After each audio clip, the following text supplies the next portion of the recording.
وزدناهم هدى إلى آخر الآية إن الله وملائكته يصلون على النبي يا أيها الذين آمنوا صلوا عليه وسلموا تسليما اللهم মাকাম দান করুক, আমরা বলি আমিন।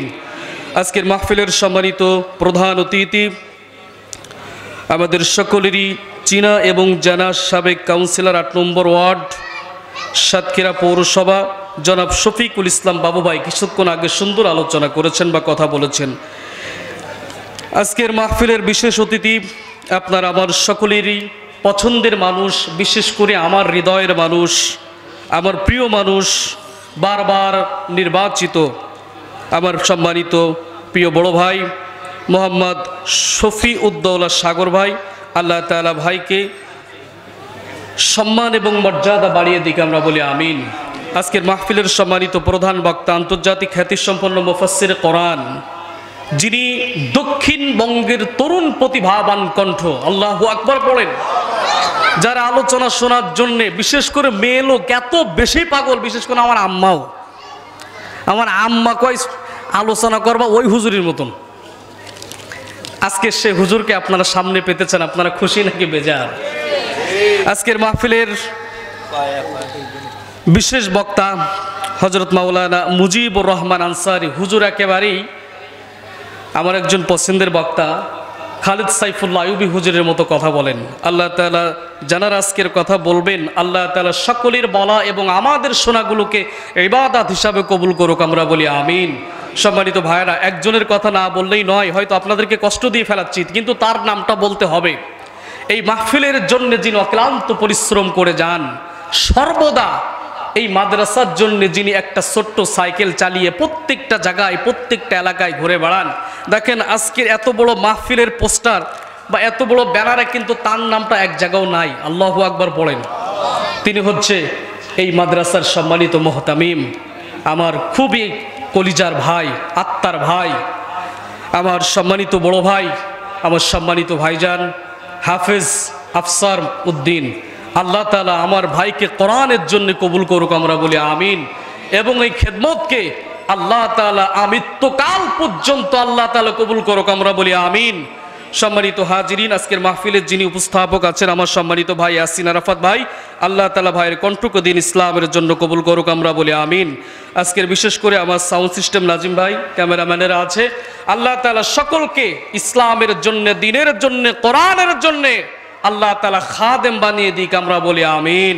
সম্মানিত প্রাণ প্রিয় মুসল্লিরা, আমরা আল্লাহ পাক রব্বে কারিমের দরবারে, শাহিন শাহী দরবারে লক্ষ কোটি সাজুদ পেশ করছি যে মহান আল্লাহ সুবহানাহু ওয়া তাআলা আজকের জাতির এই ক্লান্তি লগ্নে আপনাকে আমাকে একত্রিত করে কোরআনের মাহফিলে কোরআন শোনার বোঝার তৌফিক দান করেছেন। আমরা সেই মহান মুনিবের দরবারে সিজদায় অবনত চিত্তে বলে উঠছি আলহামদুলিল্লাহ। লক্ষ কোটি অগণন দুরুদ এবং সালাম পেশ করছে মানবতার মুক্তির দূত, উম্মতের কান্ডারি, বিশ্ব সভার সভাপতি, নবিয়ুনা সাইয়্যিদুনা কুদওয়াতুনা শফিউনা ইমামুল মুরসালিন রাহমাতাল লিল আলামিন খাতামুন নবিয়্যিন। আপনার আমার বিচার দিবসের একান্ত ব্যারিস্টার যে নবী, সেই নবীর প্রতি দিল খোলা সালাম বলছি সাল্লাল্লাহু আলাইহি ওয়াসাল্লাম। সম্মানিত হাজিরিন, আমি আপনাদের কাছে সর্বপ্রথম জানতে চাচ্ছি, আপনারা কি ভালো আছেন? আমাদেরকে ভালো রেখেছেন কে? আমাদেরকে ভালো রাখেন কে? আমাদের রিজিক দেন কে? আমাদেরকে প্রত্যেকটা সময় চলার জন্য শক্তিগুলো বাড়িয়ে দেন কে? সেই আল্লাহর নাম নেব আস্তে নাকি জোরে? আল্লাহর নাম যদি কোন ব্যক্তি যদি তার কর্ণকহর থেকে যদি জোরে নিতে পারে, আল্লাহ তাআলা তার হৃদয়কে জান্নাতে নাম লিখে দেন। জোরে বলেন আল্লাহু আকবার। এই জন্য দিল খুলে একবার আল্লাহকে ডাকুন, আল্লাহু আকবার। রব্বানা লাকাল হামদ হামদান কাসীরান তাইয়িবান মুবারাকান ফীহি। সম্মানিত হাজিরিন, আমি আর বেশি কথা বলবো না, ভূমিকায় আর বেশি কথা নয়। সম্মানিত ভাইরা, আমি আপনাদের খেদমতে কোরআনুল কারীমের 18 নম্বর সূরা, কত নম্বর সূরা ভাই? যারা বুঝে থাকেন তারা জবাব দিবেন, আর যারা বোঝেন না তাদের কথা বলার দরকার নাই। যারা বুঝবেন আমার কথাগুলো তারা পাই টু পাই জবাব দিবেন। কারণ হচ্ছে এই শ্রোতারা হচ্ছে তেল, তেল যদি না দেন ইঞ্জিন কি চলে? তেল যদি না দেন ইঞ্জিন কি চলে? তাহলে আপনারা কি তেল মারতে রাজি আছেন? তো এই বাংলাদেশ এখন কিন্তু তেলের উপরে চলে। যার যত তেল মারতে পারবেন সেই আপনাকে মাথার উপরে উঠাই রাখবে, ঠিক নয় কি? আজকে তেল মারতে মারতে গোটা 16 বছর এই বাংলাদেশ একেবারে শেষ হয়ে গেছে, ঠিক কিনা বলে? সম্মানিত ভাইরা, এই জন্য আপনারা যদি তেল দেন তাহলে আমি চলবো, যদি তেল না দেন তাহলে আমি চলতে পারবো না। এই জন্য আপনারা যারা কথা বলবেন, যতক্ষণ কথা বলবেন ততক্ষণ আলোচনা করবো। আমার পরে দ্বিতীয় বক্তা আছেন, প্রধান বক্তারা আছেন, তারা মুখতাসার আলোচনা করবেন। যতক্ষণ পর্যন্ত কথা বলবো আপনারা কথা বলবেন তো ইনশাআল্লাহ। সম্মানিত হাজিরিন, আমি কোরআনুল কারীমের 18 নম্বর সূরা, কত নম্বর সূরা? 18 নম্বর সূরা। এই সূরাটির নাম হচ্ছে সূরা আল কাহাফ। এই সূরাটির নাম কি? জোরে বলেন, কি নাম? এই সূরার 3টা নাম আছে। কয়টা নাম? 3টা নাম। একটা হচ্ছে সূরা আল কাহাফ, 1 নাম্বার। 2 নম্বর হচ্ছে এই সূরাটির আরো একটি নাম, সেটা হচ্ছে আহলামুল কাহাফ। 3 নম্বর হচ্ছে এই সূরাটির নাম হচ্ছে সূরাতু আল হালিয়া। কয়টা নাম বললাম? 3টা নাম। কয়টা নাম? 3টা। সম্মানিত ভাইরা, এই সূরাটি নাজিল হয়েছে মক্কায়। এই পৃথিবীতে যতগুলো মুফাসসির আছেন তাদের একমত এই সূরাটি নাজিল হয়েছে কোথায় ভাই? মক্কায়। আমার প্রিয় ভাইরা, এই সূরাটির ভিতরে 110টি আয়াত আছে। কয়টি আয়াত? 110টি আয়াত আছে। এই সূরাটির ভিতরে 12টি রুকু আছে। কয়টি রুকু? এখন আমি যদি আপনাদের কাছে প্রশ্ন করি তাহলে কি জবাব পাওয়া যাবে? জবাব পাওয়া যাবে? কোরআনুল কারীমের 18 নম্বর সূরার নাম কি? মাশাআল্লাহ। এই সূরার ভিতরে কয়টি আয়াত আছে? 110টি আয়াত আছে। মাশাআল্লাহ। এই সূরার ভিতরে কয়টি রুকু আছে? 12টি রুকু আছে। এই সূরাটি নাজিল হয়েছে কোথায়? মাশাআল্লাহ, আপনাদের মেধা খুব অত্যন্ত ভালো, আলহামদুলিল্লাহ পড়েন। প্রত্যেকটা কথার আপনারা পাই টু পাই জবাব দিয়েছেন। আজকে তো যুবকেরা দেশ স্বাধীন করে তারা এখান থেকে ছুট, এখানে তো সব দেখতেছি মুরব্বী বাবাজির, আলহামদুলিল্লাহ পড়েন। সম্মানিত ভাইয়েরা, এখন আসুন, এত সময় পর্যন্ত আমি আপনাদেরকে এই সূরাটির সাথে পরিচয় করিয়ে দিলাম। কারণ একটা জায়গায় যাবেন, আপনি যদি পরিচিত না হন তাহলে কার ওখানে গিয়ে ঠিলি উঠবেন, ঠিক কিনা বলেন? এই জন্য সর্বোপরি এই সূরাটির সাথে আমি আপনাদেরকে আগে পরিচিত করিয়ে দিলাম। আমার প্রিয় ভাইরা, এই সূরাটির এবার আসুন, এই সূরাটির ফজিলত সম্পর্কে আমি আপনাদেরকে কিছু কথা বলবো। সম্মানিত ভাইরা, এই সূরাতুল কাহাফের 4টা ফজিলত আছে। কয়টি ফজিলত?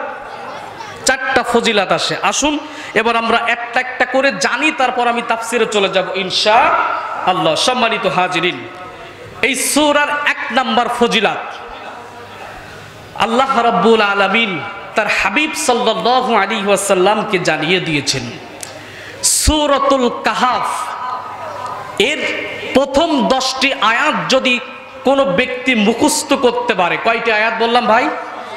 কয়টি আয়াত বললাম ভাই? 10টি আয়াত যদি কোনো ব্যক্তি মুখস্থ করতে পারে তাহলে আল্লাহ তাআলা তাকে দাজ্জালের ফিতনা থেকে বাঁচিয়ে দিবেন। সুবহানাল্লাহ পড়েন। আমার প্রিয় বন্ধুগণ,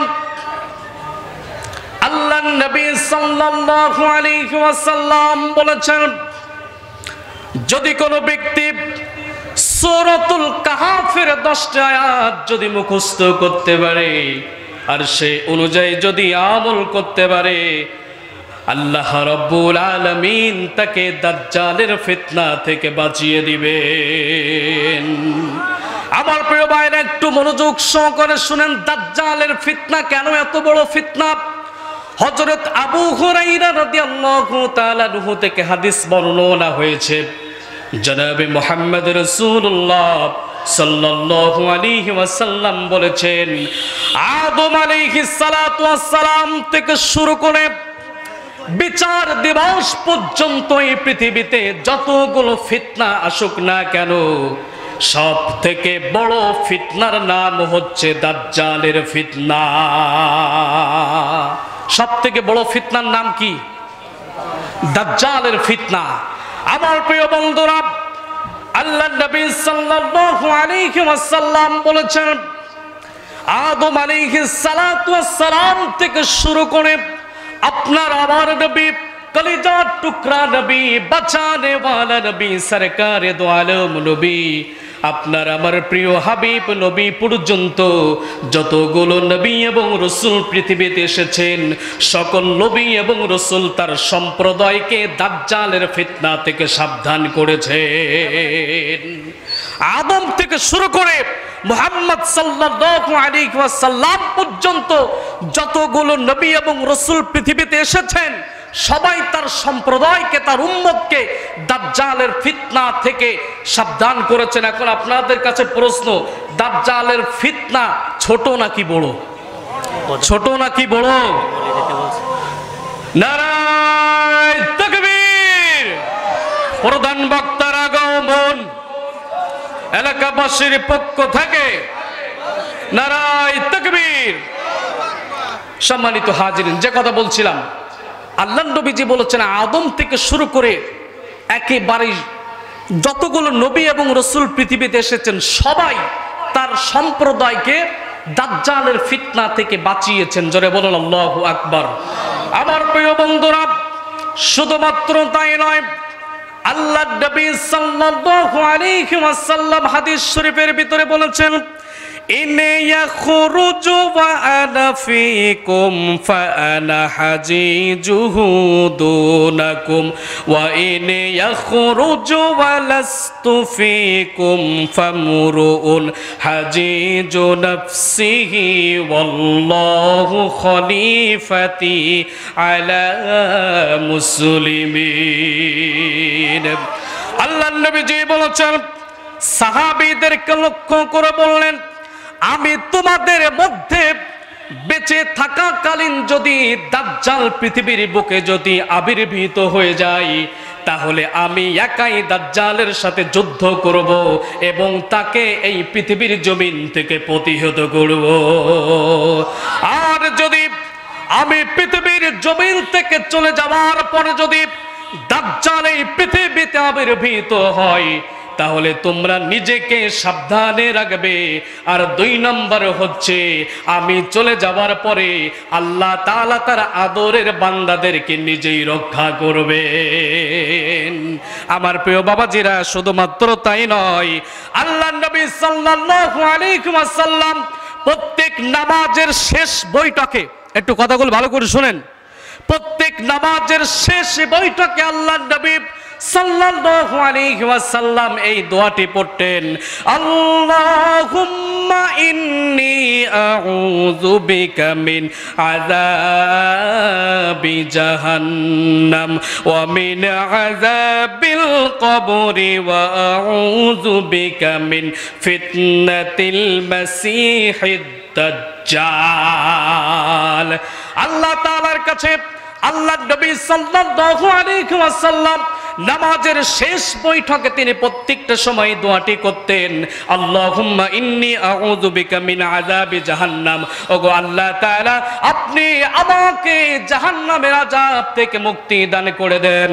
ওয়া মিন আযাবিল কবরি, আপনি আমাকে কবরের আযাব থেকে মুক্ত করে দেন। এবং 3 নাম্বার হচ্ছে, ওয়া আউযু বিকা মিন ফিতনাতিল মাসীহিদ দাজ্জাল, দাজ্জালের ফিতনা থেকে আপনি আমাকে বাঁচিয়ে দেন। এখন আপনাদের কাছে প্রশ্ন, নবীর কি বেশি গুনাহ ছিল? গুনাহ ছিল? তিনি কি পৃথিবীর শ্রেষ্ঠ মহামানব না? এটা কি বিশ্বাস হয়? তাহলে আল্লাহ নবী সাল্লাল্লাহু আলাইহি ওয়াসাল্লাম যদি পৃথিবীর সর্বশ্রেষ্ঠ মহামানব হয়ে, যার উপরে আল্লাহ তাআলা কোরআনুল কারীম নাজিল করেছেন, যিনি মহাবিশ্বের সভাপতি হয়ে যদি আল্লাহর কাছে এই দাজ্জাল থেকে যদি ফিতনা চাইতেন, আমাদের ফিতনা সভা দরকার আছে না? আমাদেরকে তার ফিতনা থেকে বাঁচার দরকার আছে না নাই? কিয়ামতের মাঠে আম্মা জান আয়েশা রাদিয়াল্লাহু তাআলা আনহা হাদিসটি বর্ণনা করতেছেন। তিনি আল্লাহর নবীকে বললেন, ইয়া রাসূলুল্লাহ, কাল কিয়ামতের মাঠে সন্তান মায়ের পরিচয় দেবে না, মা সন্তানের পরিচয় দেবে না, ভাই ভাইয়ের পরিচয় দেবে না, প্রত্যেকটা মানুষ উলঙ্গ অবস্থায় উঠবে। ওগো আল্লাহর নবী, সেই দিন আমরা কিভাবে বাঁচতে পারবো? সেদিন আমরা কিভাবে আল্লাহর জান্নাতে যেতে পারবো? আল্লাহ নবী সাল্লাল্লাহু আলাইহি ওয়াসাল্লাম বললেন, ওগো আয়েশা, কাল কিয়ামতের মাঠে সত্যি সত্যি বাবা তার সন্তানের পরিচয় দেবে না। যে মা সন্তানের জন্য নিজের জীবনকে বিলিয়ে দিয়েছেন, সিজারের সময় যে মা বলেন, আমি আর পৃথিবীতে থাকতে চাই না, আমার সন্তানকে বাঁচিয়ে দাও, আমি তো অনেক হায়াত পেয়েছি, আমার আর বাঁচার দরকার নাই, আমার সন্তান ডাক্তার, আমার সন্তান যেন পৃথিবীতে বেঁচে থাকে। আমার প্রিয় বাবাজিরা,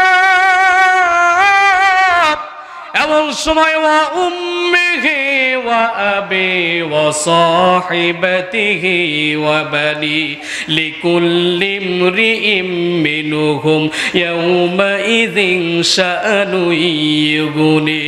সেদিন ভাই ভাইয়ের পরিচয় দেবে না, বাবা তার সন্তানকে দেখলে পালিয়ে যাবে, পীর তার মুরিদদেরকে দেখলে পালিয়ে যাবে, ইমাম তার মুসল্লিদেরকে দেখলে পালিয়ে যাবে। এমন একটি মুহূর্তে আম্মা জান আয়েশা বললেন, ওগো আল্লাহর নবী, এমন সময় আমরা কিভাবে পুলসিরাতে পারে হতে পারবো? আল্লাহর নবীজি বললেন, আয়েশা গো, ছোট্ট একটা আমল শিখিয়ে দেয়, যদি কোনো ব্যক্তি সূরাতুল কাহাফ যদি শুক্রবারে পড়তে পারে, আল্লাহ তাআলা তাকে তার মাথা থেকে পা পর্যন্ত নূর বানিয়ে তাকে পুলসিরাতে পার করে দিবে। এই জন্য সূরাতুল কাহাফ আমাদের মুখস্থ করা দরকার আছে না নাই? পড়া দরকার আছে না নাই? জীবনেতে বহুত কথা মুখস্থ করলাম রে ভাই, এই সূরাতুল কাহফের 10টি আয়াত যদি আপনি আমি যদি মুখস্থ করতে পারি, তাহলে আল্লাহ তাআলা পৃথিবীর সব থেকে বড় ফিতনা দাজ্জাল থেকে আমাদেরকে মাফ করে দিবেন। এই জন্য আমরা সূরাতুল কাহফ কারা কারা মুখস্থ করতে চাই, একটা 2 হাত উঁচু করে আল্লাহকে দেখাই। সম্মানিত ভাইরা, এই জন্য সূরাতুল কাহফ আমরা মুখস্থ করবো। সম্মানিত ভাইরা, আমি প্রথম আপনাদেরকে সূরাতুল কাহফের পরিচিত করিয়ে দিয়েছি, 2 নম্বর তার ফজিলাত বলেছি। এখন আসুন, এই সূরাতুল কাহফটি কেন নাজিল হলো, দরকার আছে না নাই? এত ফজিলতপূর্ণ একটা সূরা আল্লাহ তাআলা কেন নাজিল করলেন, কিভাবে নাজিল করলেন, কোন প্রেক্ষাপটে নাজিল হলো, এটা আমাদের শোনা দরকার আছে না নাই? আমার প্রিয় বন্ধুরা, এবার আসুন হৃদয়টাকে, কল্পটাকে একটু আল্লাহর জন্য করে দিন, নবীজির প্রেম অন্তঃকরণে একটু নিয়ে আসুন। আমার প্রিয় বাবাজিরা, এই সূরাতুল কাহফটি নাজিল হয়েছে কখন একটু শুনুন। আল্লাহ নবীজির জীবনের, মক্কা জীবনের পাঠ হচ্ছে 2টা। কয়টা ভাই? যারা বুঝে থাকেন তারা জবাব দেন, কয়টা? আল্লাহ নবীজির মক্কা জীবনের পাঠ কয়টা? 2টা। একটা হচ্ছে শুরু থেকে 40 বছর পর্যন্ত, শিশু বয়স, কিশোর বয়স, যৌবন বয়স, অর্থাৎ 1 থেকে 40 বছর পর্যন্ত একটি পাঠ, আর 40 থেকে 53 পর্যন্ত একটি পাঠ। কথা কি বুঝতে পেরেছেন? আপনারা কি আমার কথা বুঝতে পারছেন? সম্মানিত ভাইরা, তাহলে মক্কা জীবনে আমার নবীর পাঠ কয়টা? আরো জোরে, কয়টা?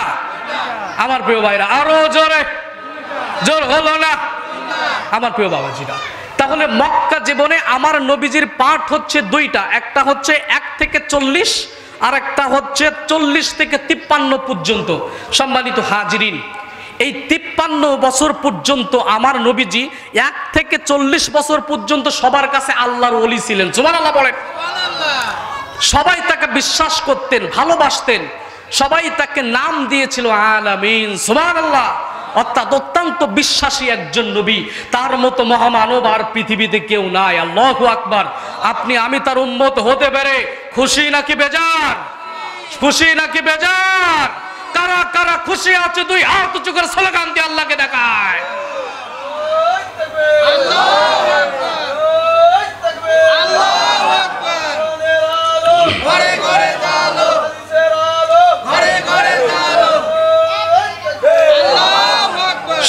ভাইরা, এখন যে কথা বলছিলাম সেটা হচ্ছে 1 থেকে 40 বছর পর্যন্ত আমার নবীজি অত্যন্ত ভালো সবার কাছে। এবার যখন 40 বছর বয়সে হীরা গুহায় আমার নবীর উপরে মহাবিশ্বের মহাগ্রন্থ আল কোরআনুল কারীম যখন নাজিল হলো, সাথে সাথে আলামিন মুহাম্মদ পাগল হয়ে গেল। ঠিক কিনা বলেন? সবাই তাকে পাগল উপাধি দিতে লাগলেন, লেসকাটা মুহাম্মদ বলতে লাগলেন, গণক মুহাম্মদ বলতে লাগলেন। কেন? তিনি একত্ববাদ আল্লাহ পাকের দাওয়াত দেন। সুবহানাল্লাহ বলেন। আমার প্রিয় বাবাজিরা, সবাই তাকে কটূক্তি করতে লাগলেন। এতদিন পর্যন্ত মুহাম্মদ ভালো ছিল, যেই কোরআন তার উপরে নাজিল হলো সঙ্গে সঙ্গে সে পাগল হয়ে গেল। ঠিক কিনা বলেন? লোক তাকে পাগল বলতে লাগলেন, লেসকাটা মুহাম্মদ বলতে লাগলেন, গণক মুহাম্মদ বলতে লাগলেন, তার বাবা তুলে তাকে গালিগালাজ করতে লাগলেন। ঠিক কিনা বলেন? ইমাম সাহেব ততদিন পর্যন্ত ভালো থাকে যতদিন পর্যন্ত সেক্রেটারির নামে সে কথা না বলে। কথা বলেন ঠিক কিনা? সভাপতির নামে যতদিন পর্যন্ত কথা না বলে ততদিন পর্যন্ত ইমাম ভালো। যখন সেক্রেটারি সত্য করা যাবে না, আমাকে সবাইকে একসাথে করে নিয়ে দাওয়াত দিতে হবে। এইভাবে যখন তিনি চিন্তা ভাবনা করতে লাগলেন, হঠাৎ করে আল্লাহ তাআলা তার মাথায় সঙ্গে সঙ্গে যুক্তি এঁটে দিলেন, বুদ্ধি এঁটে দিলেন। আল্লাহ তাআলা তার নবীকে বললেন, ওগো নবী, তুমি সাফা পাহাড়ে চলে যাও, আর সাফা পাহাড়ে উঠে তুমি সবাইকে ডাকতে থাকো, ইয়া সবাহা ইয়া সবাহা। তিনি বললেন, ইয়া রাসূলুল্লাহ, আপনি সাফা পাহাড়ে চলে যান। যাওয়ার পরে সেই সময়ের একটি জরুরি এলান ছিল, ইয়া সবাহা ইয়া সবাহা।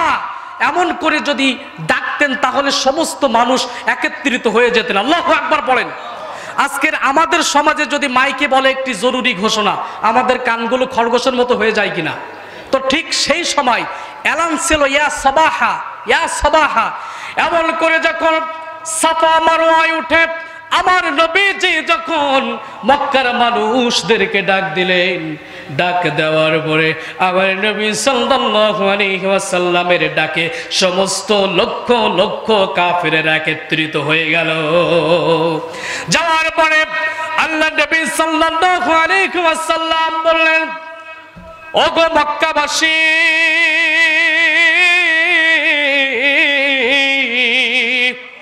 তোমরা কি আমাকে বিশ্বাস করো কি? মক্কাবাসীরা বলল, মুহাম্মদ, আমরা এক বাক্যে তোমাকে বিশ্বাস করি। আল্লাহু আকবার। আমার প্রিয় বাবাজিরা, আল্লাহ নবী সাল্লাল্লাহু আলাইহি ওয়াসাল্লাম তখন বলতে লাগলেন, মক্কাবাসী, আমি যদি এই মুহূর্তে তোমাদেরকে একটি কথা বলি যে এই পাহাড়ের পিছনে বন্দুক ধরে কিছু মাস্তান তোমাদেরকে অ্যাটাক করার জন্য আছে, এটাকে তোমরা বিশ্বাস করবে? তারা সাথে সাথে বলল, হ্যাঁ আমরা বিশ্বাস করব।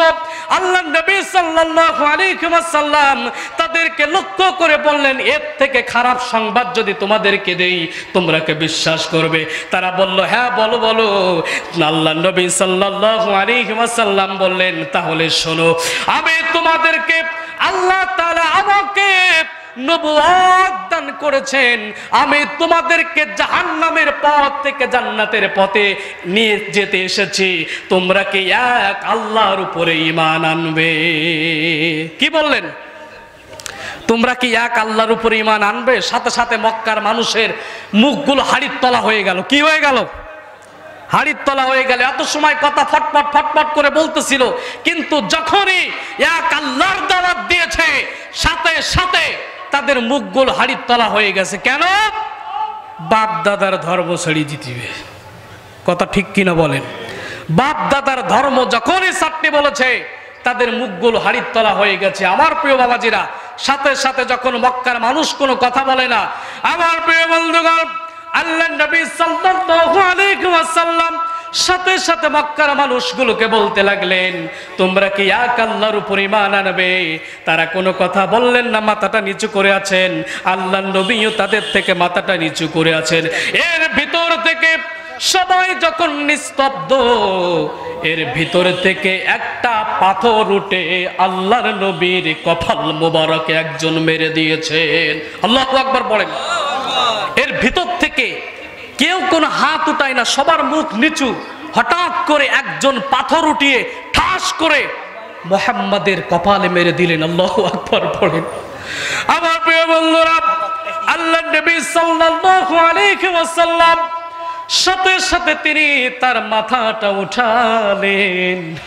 মাথাটা উঠিয়ে দেখলেন এই পাথরটা আর কেউ মারেন নাই, এই পাথরটা মেরেছে তার চাচা আবু লাহাব। এই পাথরটা তাহলে আজকের এখান থেকে একটি কথা শুনে যান, সর্বপ্রথম আল্লাহর নবীকে কষ্ট দিয়েছে তার নাম কি? কি নাম? আবু জেহেল নয়, সর্বপ্রথম যিনি আল্লাহ নবীকে কষ্ট দিয়েছেন এর নাম হচ্ছে আবু লাহাব।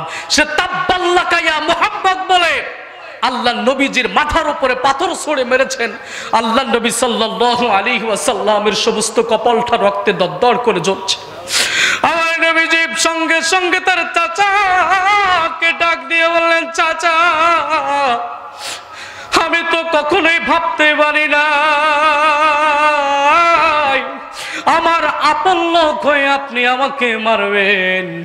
তখন তার চাচা জবাব দিচ্ছে, মোহাম্মদ তুমি ভাতিজা হও বাড়ি, কিন্তু বাপ দাদার ধর্মের উপরে সুনকালি দিয়ে কখনো তোমাকে আল্লাহর একাত্মবাদ ঘোষণা করতে দেব না। কি বললেন?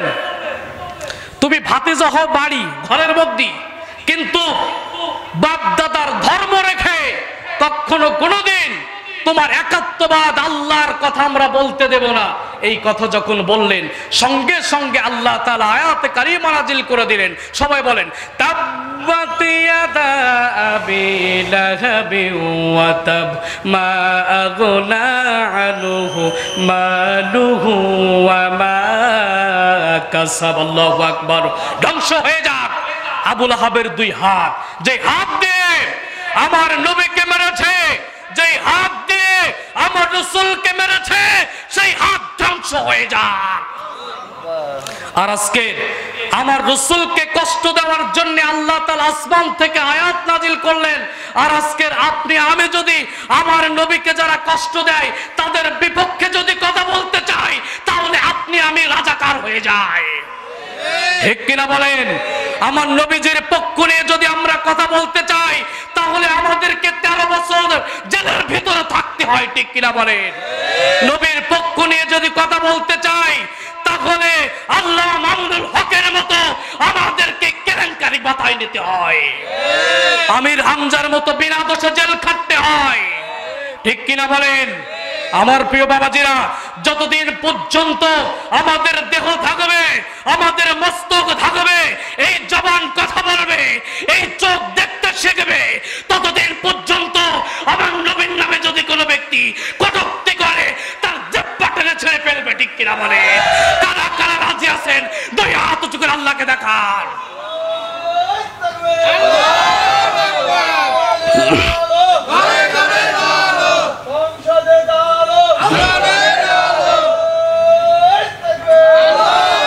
সম্মানিত ভাইরা আমার, আল্লাহ তাআলা আয়াতে কারিমা নাজিল করে দিলেন, তাব্বাত ইয়াদা আবি লাহাবি ওয়া তাব, ধ্বংস হয়ে যা, তুই আমার নবীজিকে সর্বপ্রথম পাথর মেরেছিস। ঠিক কিনা বলেন?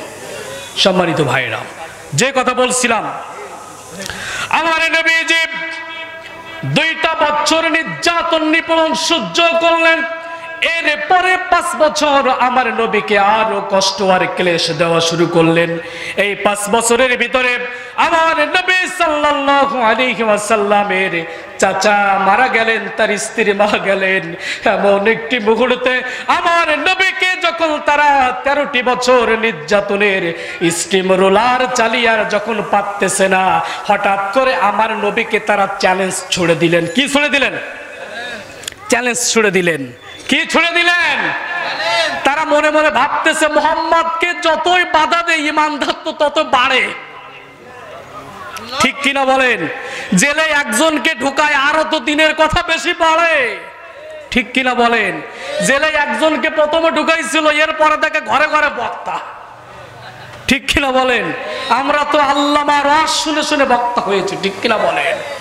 সম্মানিত ভাইরা, তারা মনে করেছিল একজনকে হয়তো যদি জেলের ভিতরে আটকে রাখতে পারি তাহলে হয়তো আর কেউ বক্তা হবে না। কিন্তু এখন তাকিয়ে দেখেন, গোটা বিশ্বের দিকে তাকিয়ে দেখেন, গোটা বিশ্বের মসজিদগুলোর দিকে তাকিয়ে দেখেন, যেখানে মসজিদ সেখানে বক্তা। ঠিক কিনা বলেন? সাতক্ষীরায় আছে প্রায় 1000-এর অধিক বক্তা, নাম করা বক্তা তারা। সম্মানিত ভাইরা, এই জন্যে তারা চেয়েছিল ইমানকে মুছে দিতে, সাথে সাথে তারা দেখে ইমান আরো বাড়ে, ইমানদার আরো বাড়ে। ঘটনা কি? এরপরে তারা একটা কূট কৌশল তৈরি করলেন। আপনাদের কি খারাপ লাগতেছে নাকি? খারাপ লাগতেছে? সম্মানিত ভাইরা, তারা একটা কূট কৌশল তৈরি করলেন। কি কূট কৌশল? সেটা হচ্ছে, যখন মোহাম্মদকে কোনো মতেই থামানো যায় না, তারা ঠিক কিনা বলে, দিল্লি বুবুর বাবা বাড়ি, সেথায় বুবু দিয়েছে পারি, বীর জনতা জাগছে এবার, বীর জনতা জাগছে এবার, বীর জনতা জাগছে এবার, বুবু তোমার ফাঁসি চাই। হাসিনা নাই দেশে নাই পালাই গেছে ইন্ডিয়ায়, হাসিনা নাই দেশে নাই পালাই গেছে ইন্ডিয়ায়, আমার বুবু খাইছে ধরা এবার বুঝি রক্ষা নাই। হাসিনা নাই দেশে নাই পালাই গেছে ইন্ডিয়ায়, হাসিনা নাই দেশে নাই পালাই গেছে ইন্ডিয়ায়, বুবু এই দেশে তোমার ঠিকানা, এই জনমে আর হবে না, বুবু এই দেশে তোমার ঠিকানা, এই জনমে আর হবে না। কত মানুষ মারছো তুমি, কত মানুষ মারছো তুমি, কত মানুষ মারছো তুমি, জনতা আজ জানতে চায়। ঠিক কিনা বলে? কত মানুষ তিনি মেরেছেন, কত মানুষকে তিনি ফাঁসির কাছে ঝুলিয়েছেন। 5 আগস্টের রাতে তিনি কত মানুষকে, তার আগের রাতে আবু সাইদ মুগ্ধ সহ 1,500 মানুষকে তুমি বিনা দোষে হত্যা করেছো। ঠিক কিনা বলে? এর রায় এই জমিনে আল্লামা দেলোয়ার সাইদের রায়, এবং যাদেরকে আপনি বিনা দোষে ফাঁসি দিয়েছেন, এই ফাঁসির কাছে আপনাকে আমরা ঝোলাতে চাই। কারা কারা রাজি আছে? 2 হাত করে রাখা। সম্মানিত ভাইরা, আজকের এই পর্যন্ত থাক। আল্লাহ পাক যদি চান, ইনশাআল্লাহ আমি আপনাদের এলাকারই সন্তান, আমি মুসলিম মসজিদের সম্মানিত ইমাম।